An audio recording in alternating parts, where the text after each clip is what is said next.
Welcome to Movie House. This is a monthly-ish podcast featuring myself, James Willems, Elyse Willems, and Ryan Haley, where we talk about all the movies that we have been watching lately. This show is totally funded by Patreon, which is the reason that it exists, totally sponsorship-free, and the Patreon supporters got an extra hour and 15 minutes worth of this particular podcast, where we spoke about every other movie that we've been watching recently, plus they got it about 2 weeks ago. But whether you support the show on Patreon or not, we appreciate you being here, and we hope that you enjoy the show. The Odyssey. Wow. Christopher Nolan has made another film. Look at him go. Keeps doing it. Where do we even start? Thoughts? James, tell us something about Odysseus. Anything about Odysseus? Yeah. Tell us anything about Odysseus. I want to, my first note, the shooting through the axes, they made way easier than it's always ever been described. What do you mean? Seems hard. Because they just crossed some axes and then they were like, shoot through it. But I believe in the epic poem, the axes have small little things in them. And I thought you were saying axis, so I thought you were talking about a way of filming. And I was like, what? Oh, no. What do you mean? Yeah, okay, everything was gotcha. pivoted slightly. Yeah. No, when he fires the bow through the axes, I was like, that seems pretty easy. That seems way easier than the epic poem always made it seem.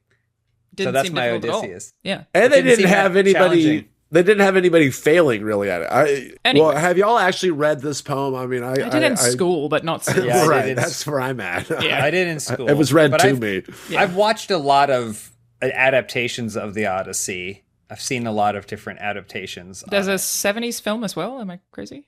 There's a 90s TV. There's, of course, Wishbone did a great job. did it best. Oh, Brother Warthel. There's a couple different versions of it. So I'd say, and every once in a while, it's the kind of thing where you open up the Wikipedia on. Yeah. I'm just going to read about it again. Which, because I did do that after seeing this movie, I didn't realize that they don't even know if Homer is a real guy. Yeah. I didn't know that. They're like, he might have even been a real guy, but he just heard it from somewhere else. Yeah. And they're like, the Odyssey is basically like a poem that was only ever said orally. So it was just passed between people for generations and generations, between tons and tons of people. So it's almost like it is authored by the era rather than by an individual. It's really hard to talk about without spoilers anyway. I really liked it. I thought it was a very, very good film. And I feel like it's like Christopher Nolan is like the rock star of the film industry, where it really feels like it's amazing to have somebody who has that much access to money and will make the money so there's no loss, who is just able to kind of push boundaries and do whatever the fuck they want, and almost nobody else really exists on the same plane as him. And I'm glad that he exists. Like I think he's making things that are just so distinct and unique and beautiful. Ryan and I saw it in 70mm IMAX. Clearly, we had amazing seats. Really Thank good you, Alanah. seats. Clearly, the best way to see this film. Absolutely beautiful. And there's so many things to talk about. I feel like it didn't quite have the moments of spectacle that it potentially could have. There are things I could pick apart. I think some of the performances are very good, and then sometimes occasionally odd. And I think part of that is maybe the writing. I think I maybe prefer some of Nolan's earlier work where he was not the sole writer. And that probably applies to a lot of people. You're better if you get a lot of help with writing. That's just kind of the way that works. But there are there are a couple of lines of dialogue in this movie that I hate. Some things that I found kind of silly, and some things that it seems like the actors didn't know how to deliver them, maybe because there was like a mismatch between the tone of the scene and the line of dialogue or something like that. I would agree with all of that. And then also a lot of exposition that sometimes they were trying to artfully deliver that, better or worse, it's still going to be exposition at the end of the day. Yeah, definitely agree. And you can kind of tell that the actors are struggling with that, I suppose. Yeah. Some incredible performances. It's just such a fun journey, top to bottom, I think that I forget the actress's name, the witch. Samantha Morton. She's just so good. Like, so many things in it that are just like, fucking hell, man. Incredible. She's so good to see her. Yeah, I feel like I hadn't seen her in quite a long time. She's phenomenal. I don't even really know where to start. I wonder if there's like a thread that we can start with. How did you guys feel about the way it was shot? I thought it was slightly bleak.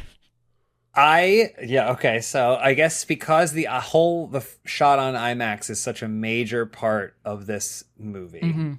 Like you were saying, I think Christopher Nolan is great. I hope he keeps making movies at this pace forever and ever. We've talked on this show a lot about how people go, oh, people aren't going to movies less. And I go, yeah, you're charging $30 a ticket. Like 30. And I love The Invite.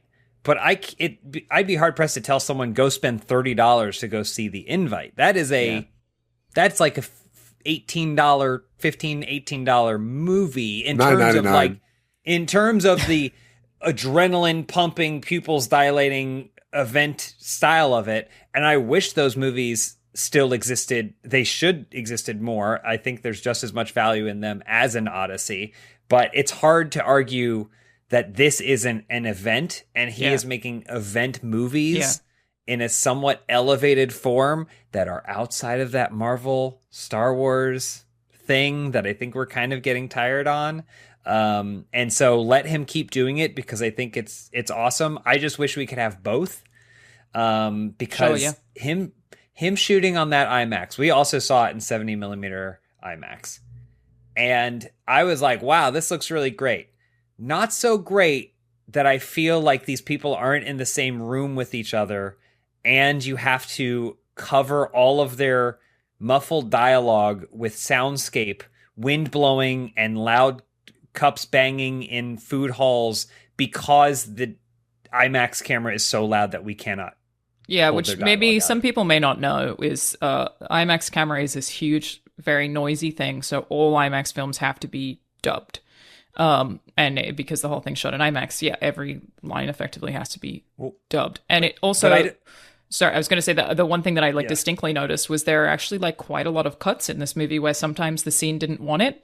IMAX camera can only tape for like 2 minutes and something. And I feel like I noticed that actually for the first time with this film, where I was like, oh, that's a cut you didn't want to do as a director, but you had to do, where that take should have lasted longer, but couldn't because it's an IMAX camera. It felt like sometimes he was shooting this movie to accommodate his IMAX limitations rather than, because like in The Dark Knight, when the IMAX switches on, it's for these like moments that make sense in those scenes. But there's a couple moments where it's just, Telemachus and Penelope talking, and it's cut like a montage. There's a flying shot, there's a helicopter shot, then there's a close-up dolly, and then there's an insert, a medium, and then it's jumping all over the place. And I'm like, that's because you had to. Yeah, absolutely. And it feels like I feel like the movie started, it maintained it for, I would say, at least 50% of it. The energy of a movie that starts with a montage.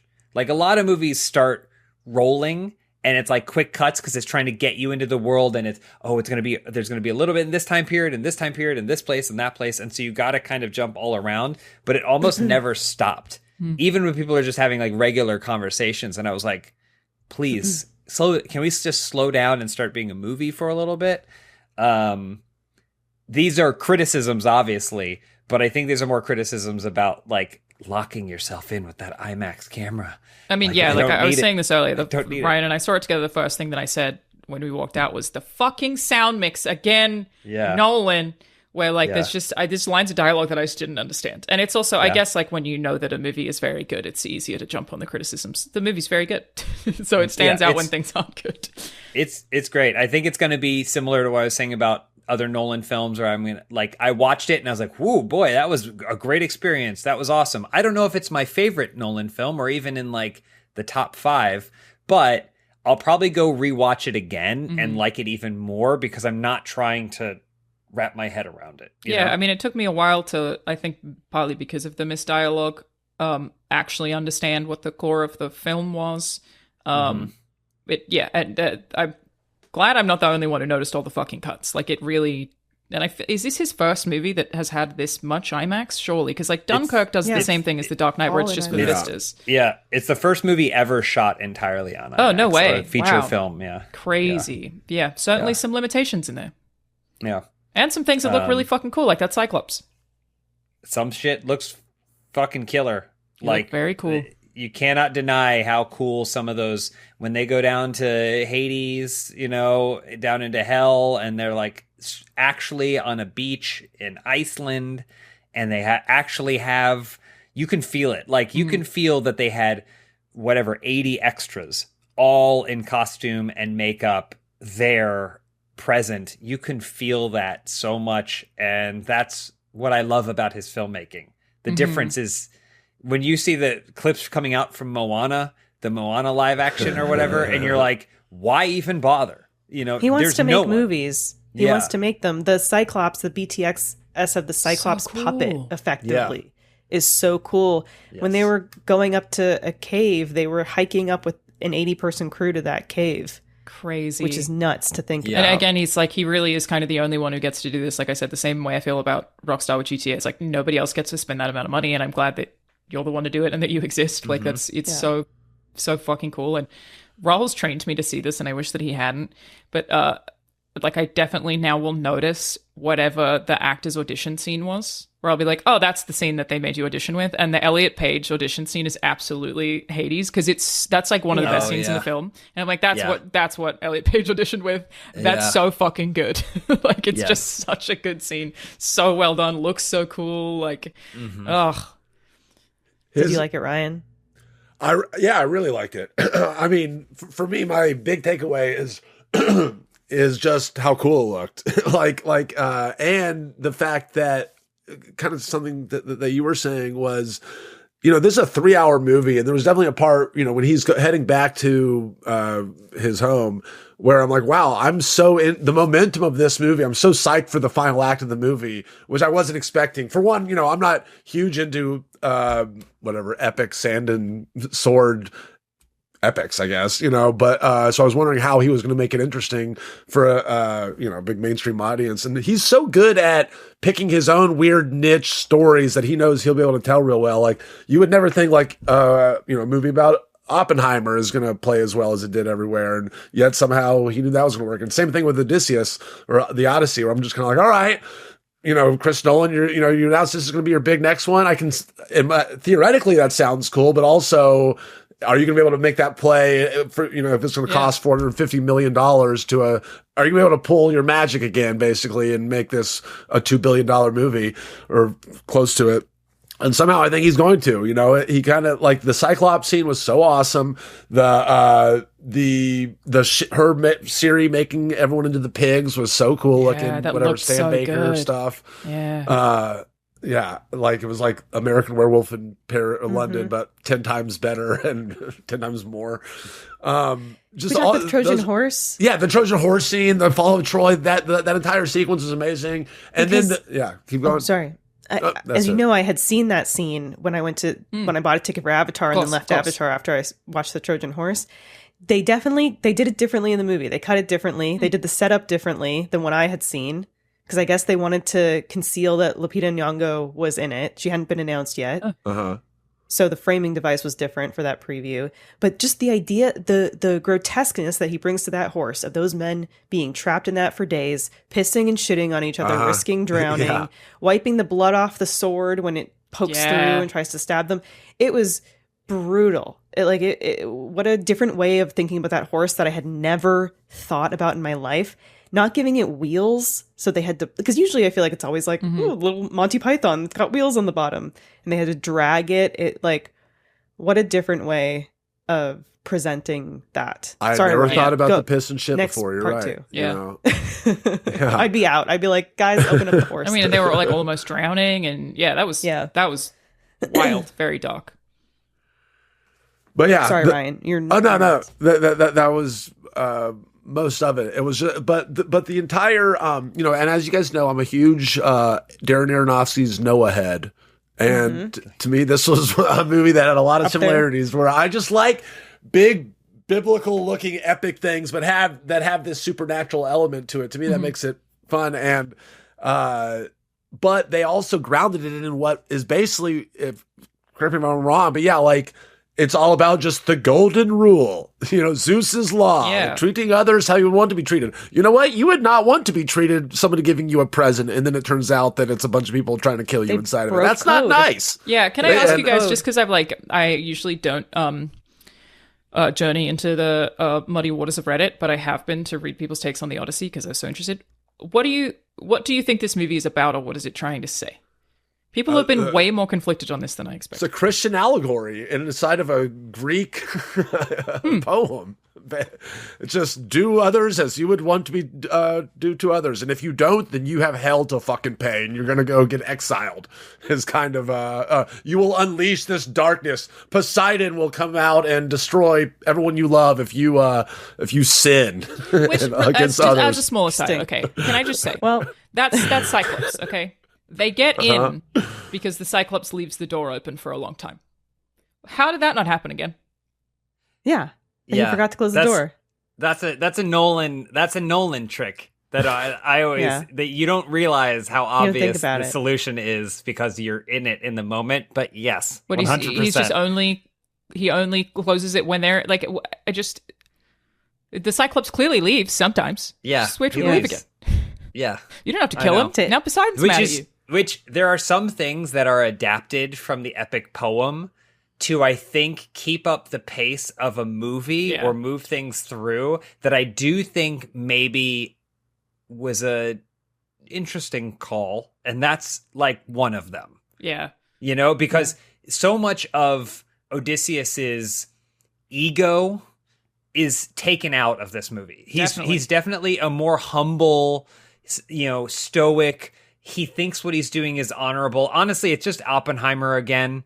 It's the guy, he made something that he thought was in the best interest of everyone, but realized that he unleashed the wrath of, man.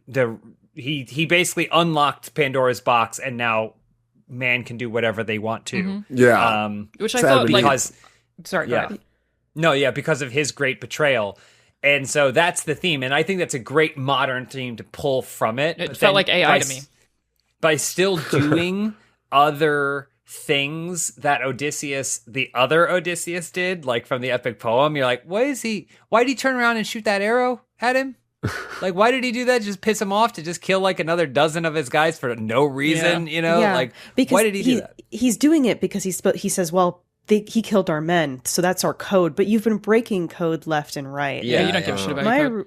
Yeah, my read on it is they broke code by the Trojan, giving this horse and it being a deception. You don't give a gift and invade under false pretenses like that. And then the whole conversation about these sea people. They keep talking about, these sea people, they're invaders and they're breaking ransacking.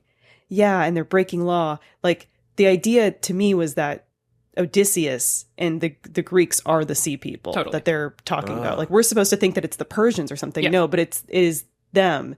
Yeah. And they were a little bit on the nose of the fall of the Bronze Age, but the idea being that he, by his actions, broke this code and his civility collapsed, therefore their entire way of life collapses. Which I loved. Like, I thought that, like, and this is very different to the poem. I thought that, like, it presenting this mystery of, like, why doesn't he want to go home? And then that's actually part of it, which isn't in the poem at all. And that it's because he feels like he doesn't deserve to, because he fucking ruined society is great. Like, I really, like, it's such an anti-war film, just like blatantly. It's like, do you really deserve to go home and have your cozy little life with your nice wife and your son when you've just ruined the entire fucking world and killed people dishonorably and taken basically like all respect from this society in a way? I just thought that was really, really fucking well done. And counterpoint isn't it kind of pro-war at the end? He basically is just like, fuck it, I gotta go back and kill all these people. The boat again. And then I'm like, well, I'm still gonna. It was that part was hilarious too, where she's like, oh my god, Odysseus, you're dying. And he's like, oh no, I'm not dying. I just we gotta get on this boat now. I wasn't sure what that. And I've got an ascot now. Yeah.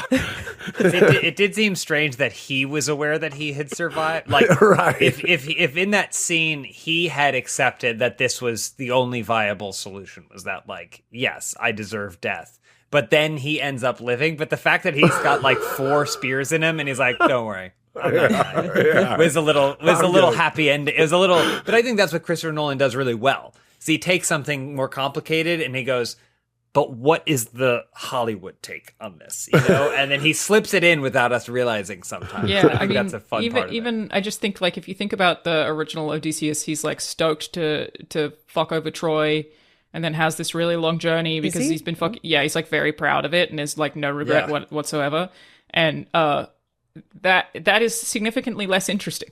Like not back then, but now it's like he's just like a war hungry guy who's like just doing war shit, and I ended up, like I said, thinking about it, like it feels like it's not, but like an allegory for AI where like Sam Altman, I hope that you don't sleep at night for what you've done to the world that we can't take back. It's like you did really get rid of a code where now people can just do whatever the fuck they want and replicate whoever they want. Like, I don't know if you guys saw the World Cup ad. Oh, no, I didn't see It's got like Hassan Piker in it out of AI and Dan Blazarian without their consent, and they can't sue. Which, I guess like US law is preventing them from being allowed to take legal action for their AI cells being used in a fucking World Cup ad, which is just truly insane. And I was like, I mean, that's like how it felt to me, which I don't think it is about. But there's been a lot of mixed opinions on what it's trying to say. And to me, it was very clearly like just a guy who fucking... I don't think that's actually what it is. But it's a guy who fucking ruined the world, like being like, I don't know that I deserve to have a normal life. It's not that he didn't want to go home. It's that he's like, I would have to face what I've done. And I thought the sea people thing was really smart too, that it was actually them. Like it was Odysseus was the sea people. I mean, Nolan's pretty vocally anti-AI, so I think that's a really interesting read. I kind of chalked it up to imperialism and foreign wars and that sort of thing, or trying to impose your doctrine on people. I mean, but I like the AI read. Human history is just a constant series of Pandora's boxes being ripped open, you know? So I think it's... What's one more? Whatever it is, it's... there's always one, but it just... That's what I took because it feels the most relevant to me right now, I guess. But I thought that was just so fucking well done. Like the stringing us along with that mystery of like... And I, again, I really like the nonlinear storytelling that Nolan does. Like I just find it so satisfying to watch and like being like, what is happening in which timeline? It did a really good job of when you're like, all right, I'm ready to go back to Odysseus. You know, like it would take you back. I never felt like there was a couple moments. Obviously, the Tom Holland stuff, there were points where I was like, don't care as much about this. Yeah. Thank God Robert Pattinson is there. God, he's so good. Choose some fucking scenery and be thoroughly entertaining. Be weird. Being weird and entertaining in every single scene. But even when like he goes off on his own, or like he and Anne Hathaway is obviously an extremely great, like wonderful actor, but you want to see the Odyssey in a lot of ways. And John Leguizamo, I thought he was great, really great in this. But anytime you're like, all right, how long have we been with Telemachus? Then it'd rip you over to Odysseus every single time. That was really good. I really loved the Agamemnon armor, dude. So cool, so sick. Started such on such a great storytelling device. At the back of that armor, we always know it's him. There's so much dread behind it. He does nothing in it. He does nothing in it, which also cool. I think says so much about he's going to invade these people and not even swing a sword or do anything. But he's got the nicest, sickest armor. It feels crazy that I want an action figure of that. It's so fucking sick. Like it was just like, it looks so good. It's so good. I want to know what one Wish Willow Benny Safdie broke to get the kind of shit he's been getting. I mean, like the whole time I was watching it, because I didn't look at the cast beforehand. I like knew obviously Matt Damon and I didn't know he Tom was Holland. I didn't either. But I didn't realize he was Agamemnon until he took the helmet off and I saw his hair. Yeah. Dude, I'm not realizing it till right now. Benny Safdie was in this movie? Yeah, I was like, that's Benny Safdie. And I was like, could you imagine? You get that call and it's like, hey, you're only going to be in it for but it's the 2.5 minutes. But it's going to be the most iconic 2 minutes. You're going to be like the ghost of this film. And God, it was so fucking good. Sick. So sick. So good when he comes through those gates, man. And then it's even like the double layer of like, it's Benny Safdie. Like, nothing against him, but I don't think we could see, armies and armies rallying behind Benny Safdie, but under the armor. Yeah, I'll follow him. I do whatever he says. You know, that's just so fucking and it's cool. such a great. It works on so many levels. I honestly felt the same way about John Barenthal. Like the more I thought about it, you know, when he sits down and he's like, "Oh, Menelaus," and he's like, "Sup, kid? What's up? What's going on? Like here in, you know, this place I got my girl back." And it's like such a strange performance, but then I was like, "Oh no, like I kind of dig the weird modernness of it." Yeah. You know. Yeah, like, I mean, you don't even know your dad. Reddit has a lot of opinions on that stuff. The use of the word dad, or like some of the armor looking certain ways. Sure. I don't know if I'm like being like, no criticize, only consume. I just didn't care at all. None of it mattered to me whatsoever. I wasn't bothered by plate armor. I just didn't give a shit. Zendaya as Athena, I was kind of like, what is this? Where is this going? But then making her the killed priestess, I thought, very good. Wait, okay, I get that's why he visualizes her that way. Very good. And it's like, it's also just like he's killing his gods by, again, just the disobeying that law. I actually thought it was so fucking well done. I will say this is a lot of glazing and it's well deserved. I will say there's certain aspects that didn't stick for me. His commander, what was his name? Himish Patel. Mm-hmm. I thought was really great and underutilized. I think that there was a story there. Maybe there's an extended version where there's more. It felt like it was so unceremonious the way that all ended, considering the back and forth tension between the two of them. Like, because it felt like, I don't even remember him from the poem, but he was such a central figure to that journey. Yeah, I do think the ending point of when they're choosing between the whirlpool and the passage, and he says, we'll go the whirlpool because he knows that Hamish Patel's character will do the opposite of what he says. That is really interesting conflict that I've seen happen in real life. That, like, that is really interesting to just like, they're just so against him at this point. Well, because he has kind of fucked everybody over, but that they will just do the direct opposite. And I think I agree that there's more weight that probably could have been there that perhaps was there that the movie's too long to deliver on. Yeah.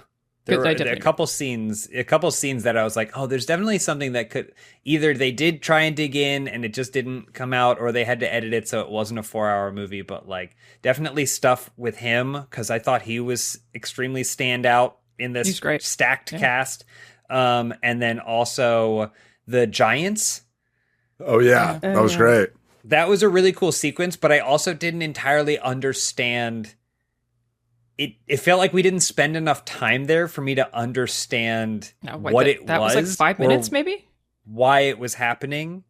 And I guess the kid was a giant too, but I feel like they never got a shot. I needed a shot to be like, I wondered if that was me. Here are two adults. Yes. Yeah. I had the same thing where they were like, if that's a kid, what do the adults look like? And I was like, that looked like a kid to me. He looked like a kid. I was like, what do you mean? It's a tall boy. Shot it didn't alone even next seem to that trees, big. You know? Like, I didn't understand. There was a missing shot somewhere in there where the kid stands up and you realize he's like 6'1" and standing tall over them. Totally agree. I don't remember from that. I just thought that I must have missed something, but I thought the exact same thing. But I guess like that, again, is just the poem.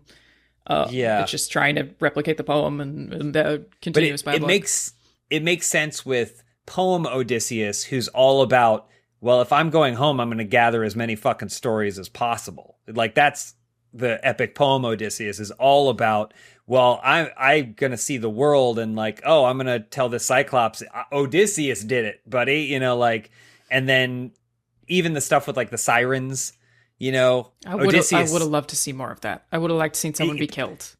But in the poem, it's very much like, he's like, you guys all plug your ears. I'm going to listen because I'm Odysseus. Which in the movie it's out of character when he does it. It actually does not make sense for his character to do that. I'm like, why on earth would you do that? This very humble man who wants to get his friends home. Unless he's punishing himself. But it feels like he didn't realize that's what the sirens sing until he's experiencing it, right? Like, he's like, this is me sick. Wouldn't you want to hear this story too? So it's like a weird, there's points where you can see it wrestling with the source material a little bit, but then I do think it sticks the landing. And I mean, if nothing else, I hate that I have to bring it up, but Argos is the hero of the film, true hero of the film. And when he comes home and then he sees the dog, and the dog does the most minimal tail wag. I cried. And it destroys you. I cried. I could. Gosh. It's the only part of the Also, movie I cried at, dog but I heap. did cry. In the he at least pets the dog, but in the poem, if I recall, he's like, I can't even acknowledge the dog because it'll give away my disguise, which is like 1,000 times worse. So thank God we didn't have to experience that. But, That poor dog. But Waited yeah. for it. Oh, so sad. and that, it was so sad. So performances. A lot of people have a lot of opinions on these as well. I will say, at some point we have to acknowledge that Robert Pattinson is fucking amazing. I feel like he's still kind of not getting his flowers. He's Don't understand the last 3 movies I've seen him in are this, The Drama, and Mickey 17. All so different. He's fucking amazing. Like He's great as Batman. he is. And I feel like at the end of this, it gets cartoony, but I think that's sort of the way that it's written. Like when he's like, spirits, like it's like getting a little silly. But that's not on He him. got a little like worm tongue. Yeah. Like I told you to take the wizard's staff. Yeah. Yeah, he's like, God, look, they're throwing shit down, and he's just still standing behind this like post. But I don't think that's his fault. He is like such a scene stealer in a movie full of fantastic performances, and I'm like, when are we going to start actually acknowledging the like? Has he ever been award nominated? I don't think so. I don't think he's even really spoken about. Wasn't nominated for Good Time? Good time. Oh yeah, Lighthouse. maybe. He's just such a weird guy. I love Lighthouse him. would be a good bet. Yeah. Oh yeah. Just man, he's what a fucking actor. Like he's just really goes for it. Never received one. Nope. Yeah, no way. Wow. It's a shame. He's on his way. Johnny Legs was great. Yeah. He was so good. Yeah. Anne Hathaway's I very loved good. that he was. I wonder how he got to be in this movie. I actually don't know if any of you know. Who? John John Leguizamo, because Leguizamo? he's not usually a Nolan crew guy, right? Mm-hmm. I don't think He was awesome in it. Very I good. was really impressed with him. Anne Hathaway took me out a little bit sometimes. Yeah, there was a couple, Not as maybe. much as Tom Holland to me was the most. Where it's like, all right, I guess I get why you're cast, but you're bringing nothing to this for me. I don't. Ryan- Well, they're performing into those mirrors because Yeah. they had to set up a bunch of labyrinth of mirrors so the actors could see each other while they were performing. And the these cameras have to be lines super because close to you, right? I don't know if I think they cameras are so big that they take up so much space that they can't just do like a medium close. They can't just like block the scene like normal with like medium and then reverse shot reverse because the cameras don't work that way. So they had to do it where they would actually have someone on one side of a room and someone on the other side of the room and then a series of mirrors so that way the camera didn't actually have to get in between them. Yeah. Hell So- yeah. Which surely causes some performance issues. Yeah. I feel so terrible for Ryan Hurst, who played Tom Holland's mentor, who tore his bicep and is getting recast in God of War. Fucking wild. That sucks. poor dude. Ryan, if you're listening, when you're listening to this, Yeah. We're so sorry. we're thinking of you. That's so brutal. Bummer. He also did a great job. Yeah. He He wasn't. didn't just play his mentor; he played mentor. Yeah. Was he? Which I thought was funny. I saw some people reacting online that were like, "What a stupid Little name on the for his nose. mentor." Is that maybe where And it was came like, from? Dog. Is that the origin That's of the word? name. Yeah, that's why we call it No that. shit. Yeah. That's so wild. Wow. Like I'm sure I would have said this before, but the first time that I watched Alien, I was like 21, and I was like, looks kind of generic.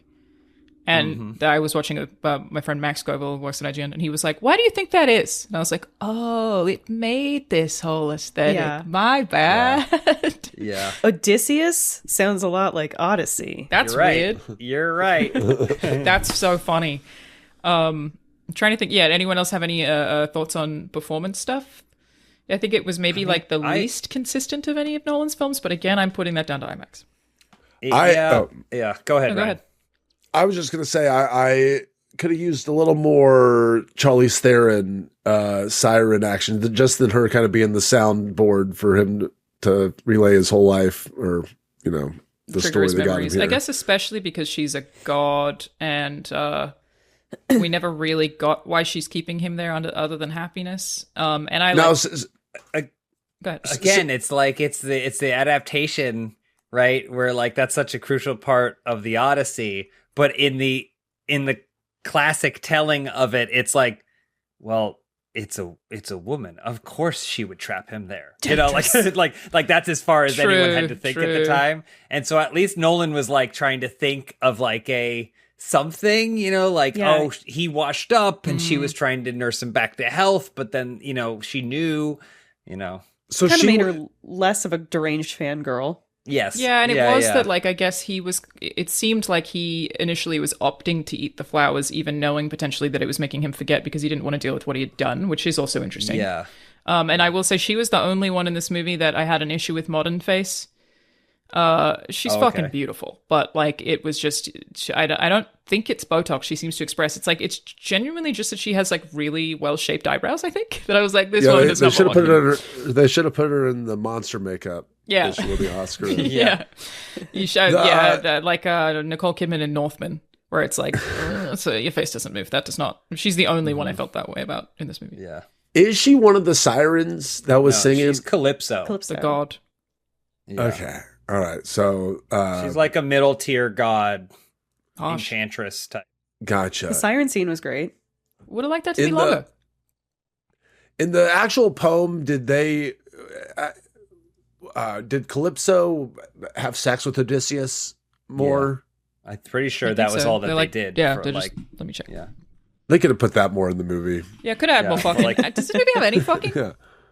No. Could have used more. Nolan doesn't really do a lot of sex, does he? I mean, not really. Well, no. I'd say Oppenheimer has some pretty yeah. Yeah, it has like one of my like least favorite sex scenes of all time. Is like he fucks Florence Pugh and then he goes, "I am become death, destroyer of worlds." Yeah, and it's also like let's have sex and then let's perch on opposite ends of the room and look at each other. Maybe he's not had sex in a weird way. Does he have children? You may not know what that It's is. all hearsay. Yeah, Makes Allegedly. these movies with his wife. That's true. Odysseus have sex. I assume that they do, but I'm googling just to double check. I'm pretty sure that's all they do for like 7 years. Yeah, they fucked for 7 years. That's correct. Sting style. That's part of it too, where it's like, you tricked me. Like in the Odyssey, he's like, you tricked me, but you made me forget about my wife by banging me, and it's like, come on. Well, It says, that doesn't in work the poem. She's like basically sexually assaulting him. It says he's trapped and desperate to return home to Penelope, but he's forced to share her bed against his will. Which I guess, if you're making someone forget everything, she is assaulting him. I don't know that. So the flowers don't forgetting. exist in I don't the know that poem? she's. I don't know that she's necessarily poisoned. I think it's more like, come lay with me, and he's like, damn it, I have to. Oh, it's so hard. I think it's more like that. Is the flowers not a thing in the poem? I don't think so. No, I don't think he's being. I think he's being enchanted in the sense that, like, She's I a couldn't god. resist her. What was I supposed to do? But I don't think that he's. Yeah. I mean, if imagine if you landed on an island with the Charlize Theron and you were like, "Oh, these flowers, they're magic." It's like You're dogs, just like those getting flowers are high and fine. having sex for 7 years. It's like not, it's not that bad. Oh no, Penelope. Oh, I gotta go back to my wife. Like it's fine. Yeah, I would have liked more Lupita. She's in this drugging movie. him. She's Bill Cosbying him on this island Kind for of. 7 years. Again, I'm still positing that he was taking them intentionally because he was trying to forget. Because he, in this They're making him forget that he shouldn't be taking them. Also true though, in the long run. Agreed. I was really surprised with the utter lack of Lupita Nyong'o, considering like she's also like I would consider her Robert She's so Pattinson good. fucking brilliant actress. And also like all the hype around it. It seems so odd how little she was in the film. 2 scenes, maybe? Everything that everyone was upset about wasn't even in the movie, which is so funny. I mean, Elliot Page is barely in the movie. I know, but they were like, he's Achilles. That's lame. Well, first of all, it actually, if you know about Achilles, it actually makes a lot of sense. But then also, Achilles not in this. No. That's the Iliad, you know? Different thing. A whole different thing. Yeah, it was odd. I mean, I wonder maybe if there is just a lot that got cut, or again, it's just a fucking big story. Like maybe it should have been 2 films. Yeah. I don't think Helen is in the Odyssey. Really, if I recall, I don't think that Menelaus, that whole Menelaus stuff, is in it, if at all. I guess changed Troy stuff is like maybe is the I haven't reread it. I've just been reading Wikipedia. Is that that it's the inciting incident, but not a focus of the poem. Not that I remember. At least. Yeah. I think like the Odyssey is thank God the Trojan War's done. Yes. Time to get home. Yes. Like I think that's kind of where it starts. Whereas the Iliad is like, man, we've been sieging this place for 10 years now. We can't break the walls down. What are we going to do? You know, I think that's where like the Iliad starts. So yeah, I don't know. We have the modern reinterpretation of these stories as like, this is a prequel, this is the sequel to this one, all sorted out in our heads, where if you actually read the original stuff, it's way more abstract. And they're like, the only reason you know why they're fighting about the Trojan War is because someone else like tells a story about it, you know? Yeah. It's so... Yeah. I mean, it's... And then, I saw somebody refer to it as an IP. Yeah, it's like, I mean, I guess it's a cinematic universe. Yeah. I mean, because then you have like the so Aeneid, much. right, which is its own thing. Yeah. And that is, Virgil wrote that from the perspective of the Trojans, like, what, 500, 1,000 years later? I don't even remember, you know, like an astronomical amount of time later, and was like, it's if you were like, I'm going to do Fantastic Four 3 in 250 years, you know? Yeah. God, it's so weird to think Speaking about. of Fantastic Four, we got that trailer for Dune? Doomsday. Oh, we got Dune. We didn't... Oh, no, we did get Doomsday. I didn't watch it. You're right. Sorry. Yes. Good? Question mark? Kind of feels bizarre. I didn't feel anything. I didn't really feel anything. I hope it's good, but it showed me all these characters from movies I didn't like. Yeah. That's where we're at now, is I'm like, oh, did you know the person from that movie you didn't like is going to meet the person from this other movie you didn't like? Wow. It's the most lukewarm take of all time, but like I haven't watched a Marvel movie outside of the Spider-Mans, which I will continue to watch probably because they're all good, since Endgame. And I don't watch Star Wars movies anymore, but again, obviously I'm not alone. That's not like an interesting take. Yeah. It's still going to make $2 billion, $3 billion. They are making less though. Yeah, but this is Avengers Doomsday. I think this is the end of phase 3, 4, 5 to 9 or something like that. In my head, it's that it's Robert Downey Jr. And that's like, but it's Robert Downey Jr. again. Yeah. They brought him back, which is also insane. No, we did get I assume that all IMAX theaters got it, the Dune preview right before the movie started. We didn't get any previews before ours. No way. We were scared we weren't going to. Yeah, because our food took a really long time to make. Oh, and did you guys get the Other Mommy trailer? The Incidents Around the House, Other Mommy, Jessica Chastain? The Other Mommy? I don't think so. I know people are talking about it because there's a jump scare in it, and they showed the trailer? it before. Wow. Yeah, they showed the trailer before the Odyssey, and people are like, I was not prepared for that. We missed virtually every trailer because we were waiting for our food, and thankfully when we walked in the theater, one of the staff walked out and said, you guys have 20 minutes of trailers, and we were like, oh, thank God. So we walked out, ordered food, which took forever because it was pretty packed, and then went back in and then just caught the start of Dune, which is fucking awesome. I don't know what to tell you. Look really fucking good. It's like a big old action scene, and I feel like those two right now, I mean, I think that Villeneuve is probably my favorite modern director. Also not really a hot take. Well, no, James, it's going to be sick. You sent me that piece the other day, James, that he didn't make like Incendies until he was 41 or whatever.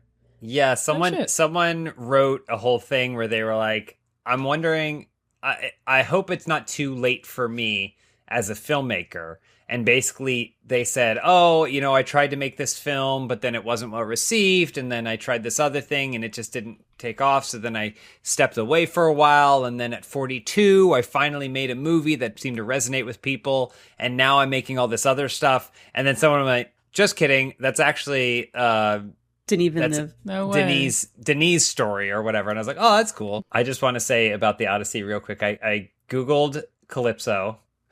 And the Wikipedia summary says that basically she enchanted him, whatever that means, to sleep with her. And so he spent most of his day. He spends the daytime sitting on a headland or at the seashore crying, while at night he is forced to sleep with her in the cave against his will. That's the torture he endured for 7 years. Assaulting him. Yeah, that's pretty fucked up. Yeah. Wow. He's like just sobbing and being, wow. They didn't present that way at all. A lot darker. Much than darker. We got. Also, the only reason she let him go is because Zeus was like, come on, let the guy It's been a bit long. Even though he's the one who broke Zeus's law, I guess. And so in the poem, it is that Poseidon's pissed off at him specifically because of the Cyclops, right? If I recall... Or is it also Troy related? Yeah, I don't have that open, but if I recall, because he does the whole nobody trick, which they didn't have in this movie, where the Cyclops is like, who is this? And he's like, nobody. And then when he tells the other Cyclops, he's like, nobody blinded me. And then they're like, what are you talking about? And then that like allows them to escape. But then once they're on the boat getting away... first? Yeah, it's a who's on first.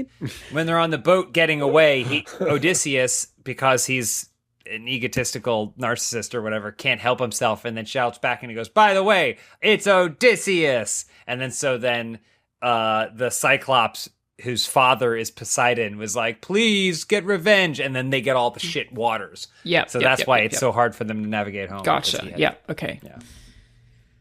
Much to unpack. Obviously, there are people also on Reddit complaining about the differences. Again, I really like this take. I think it's really silly to be... I don't know. I used to be like that. I read comics for a long time as a teenager, and then they started making movies, and I was like, it looks different, and I was really insufferable about it because I felt like I'd spent so long reading these things, and I'm putting money into these things. This is my thing. How dare you fucking change my thing? And then I basically like grew up and realized it is just so much easier if you look at different mediums as different mediums. Like they're not the same thing. It's a different take on something, and if I want everything to be the same, then I will just look at the original source material. They don't have to be one-to-one. No benefit to thinking that way. I think you just like wear yourself out.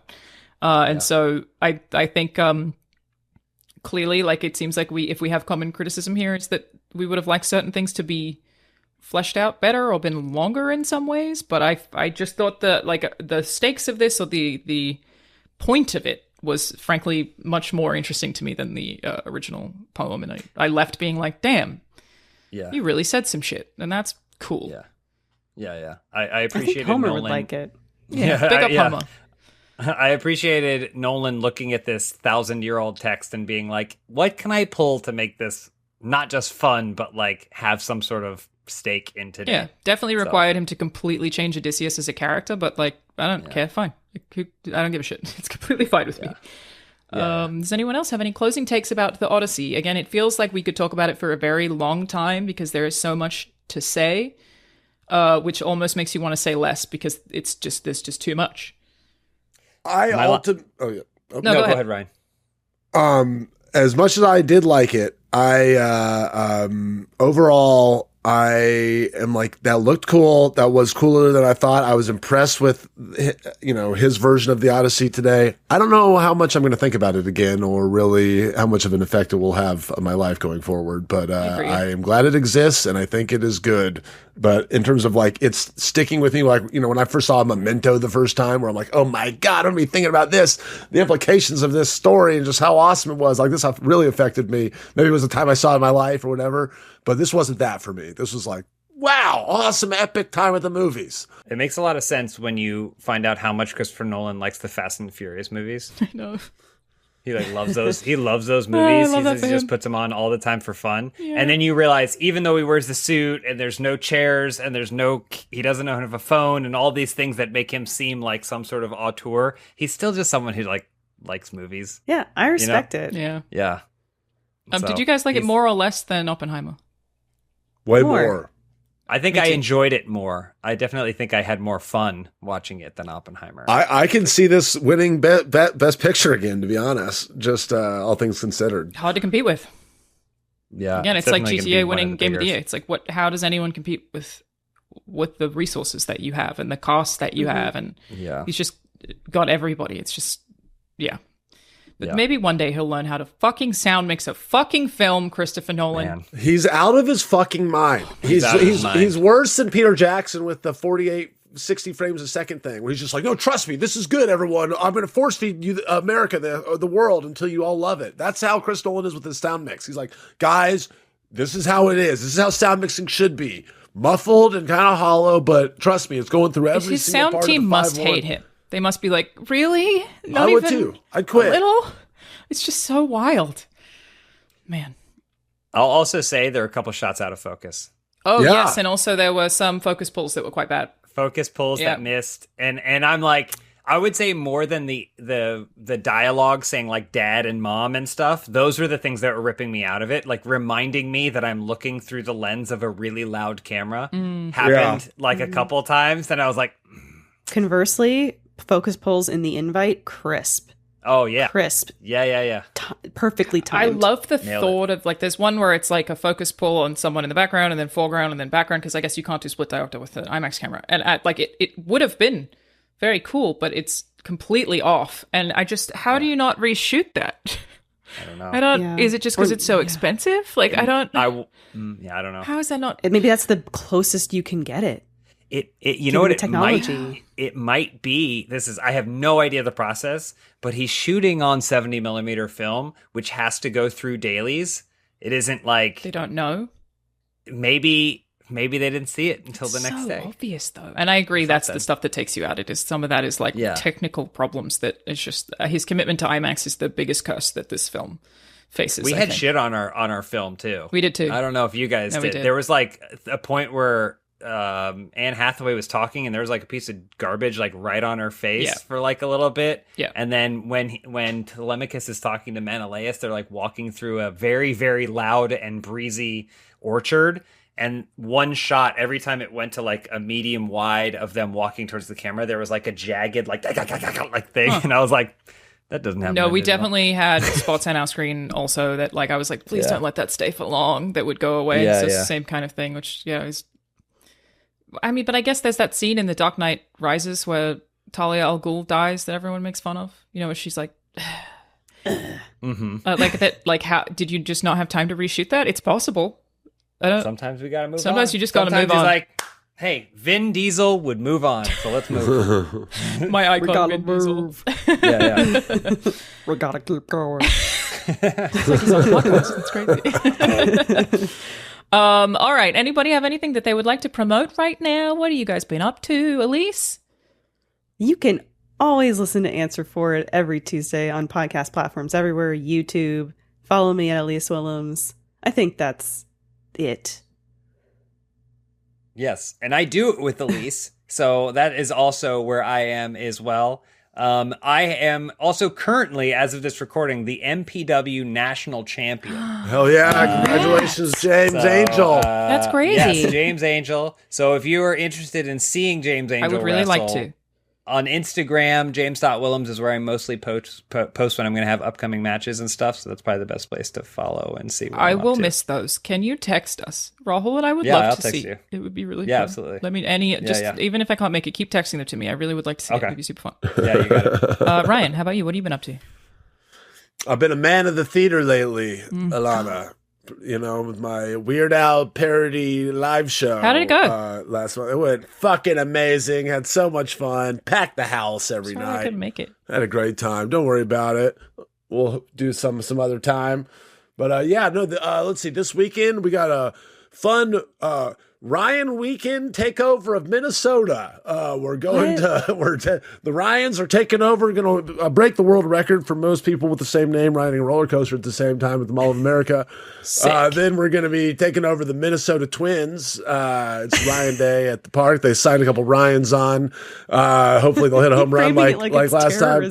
And then the Ryans, we're driving 4 hours to Ryan, Iowa, and the mayor of Ryan, Iowa will be giving the key to the city to the Ryans. I will be there to accept that. And as are one you of the flying on representatives. Ryanair to get there? No, that's unfortunately a European only. But you can check on Ryan Meetup. We did turn a recent Ryanair airplane into a Ryanair.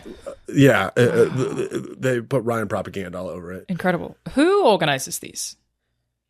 Collective Ryans? The Council for Ryans. A guy named Ryan does it. Ryan. You're at the top now, though, right? You're one of the upper like one of the CEO of Ryans? this cult. Yeah. I'm just a Ryan. Look, at the end of the day, and they Did you sometimes start this, Ryan? It's hive mentality.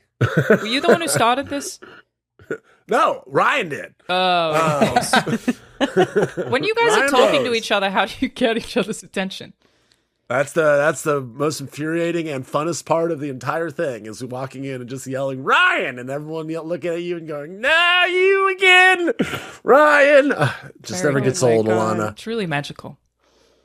Something. It's something. Crazy. I love we'll it. see how long. But I we can ride also it. I love that I'm not there, but I like hearing about it. Well, you wouldn't be allowed to be. Your name's not Ryan. Also true. I could change my name. Fucking watch me, bitch. You can. I'll do We it. have legal name change documents at every single meetup, so you are available to come. Wow. Do you have any women named Ryan? Ryan started the Ryan that started this is a woman. Of course. This is that's why a it's so female-founded Ryler organization. Durden. Yeah. Incredible. Well, thank you for hanging out. Sorry, this was 2 hours and 15 minutes. I like talking about movies with you guys. Wish it could have been more. We had so much to talk about. So much to talk about. Yeah. We will see you guys next time. Bye. Bye. Bye, everyone. That was fun. And when in this house, we love movies. Sorry, I forgot.